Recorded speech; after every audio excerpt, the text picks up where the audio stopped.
अब नेक्स्ट है नादा बिंदु उपनिषद। ये लिया हुआ है ऋग्वेदा से। अब ये क्या कहते हैं योग के बारे में? True yoga involves meditation and renunciation from all attachment to worldly cravings. अब ये कहते हैं कि ट्रू योगा क्या है?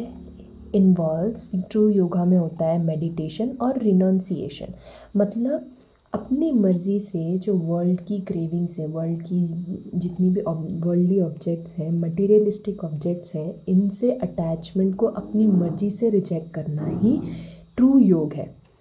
Dharma is the requirement of yogi life, यानी धर्म का पालन करना एक योगी लाइफ के लिए बहुत ज़रूरी है।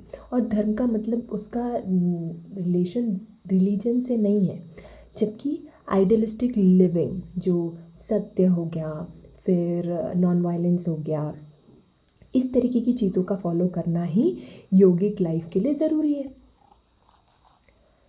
योगा करभूमि शास्त्र, इसमें क्या दिया हुआ है? Yoga is fourfold: faith, aspiration, perseverance and means. ये 4 चीज़ों से मिलके बना हुआ है योग। फिर पशुपतेश सूत्र में क्या लिखा है? Yoga is the union of the self and the Lord. Self और लॉर्ड की यूनियन को ही योग कह दिया है उन्होंने।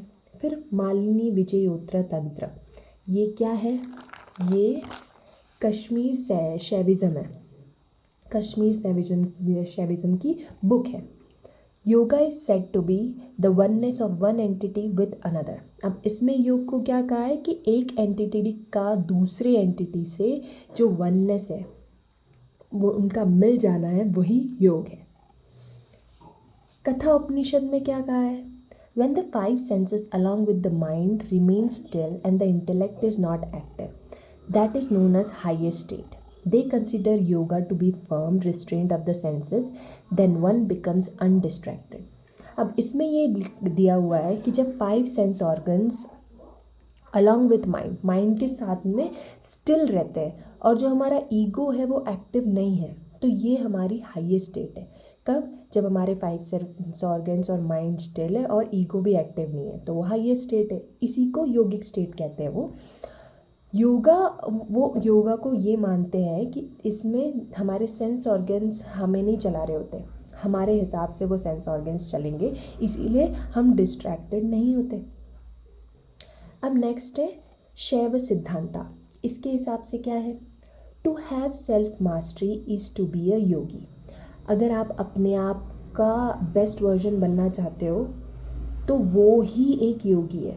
एक योगी भी अपने आप का बेस्ट वर्जन ही बनना चाहता है। The term yogi means one who is necessarily conjoined with the manifestation of his nature. इसका मतलब ये हुआ, एक योगी वो है जो कि जिसने अपना जो रियल सेल्फ है उसे एक्सेप्ट कर लिया है। और रियल सेल्फ मतलब the Shiva state. Lord Shiva की भी तो यही खासियत है कि वो जैसे हैं उन्होंने अपने आप को एक्सेप्ट भी किया है और वो उसे मेंटेन भी करते हैं। वो किसी के दिखावे के लिए या उससे रिलेटेड ऐसा कुछ नहीं करते, वो वही करते हैं जो वो एक्चुअली करना चाहते हैं। अब 15 पे है हठ योगा, योग बीजा। इस ग्रंथ के हिसाब से the union of the sun and the moon, the individual self and the supreme self, in the same way the union of all the dualities is called yoga. अब इस बुक के हिसाब से जितनी भी डुअलिटीज़ है, सही गलत, सन मून, हम और गॉड, हम जो ये अलग अलग तरीके से देखते हैं, जितनी भी डुअल नेचर है, दो भागों में हमने बांट रखा है, इन्हीं दोनों भागों का मेल, इन्हें जॉइन कर देना ही योग है। वैशेषिक का सूत्र, अब ये क्या कहते हैं? Pleasure and suffering arise as a result of the distraction of sense organs and mind on the outer objects. When that does not happen because the mind is in self, there is no pleasure or suffering for the one who embodies. That is yoga.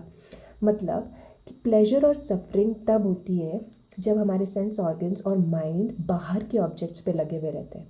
पर अगर ऐसा ना हो, यानी हमारे sense organs और mind अगर अपने आप पे कॉन्सेंट्रेट करें, तो फिर उसे ना ही प्लेजर होगा ना सफरिंग होगी, और उस स्टेट को ही योग कहते हैं। ओके। Thanks for watching.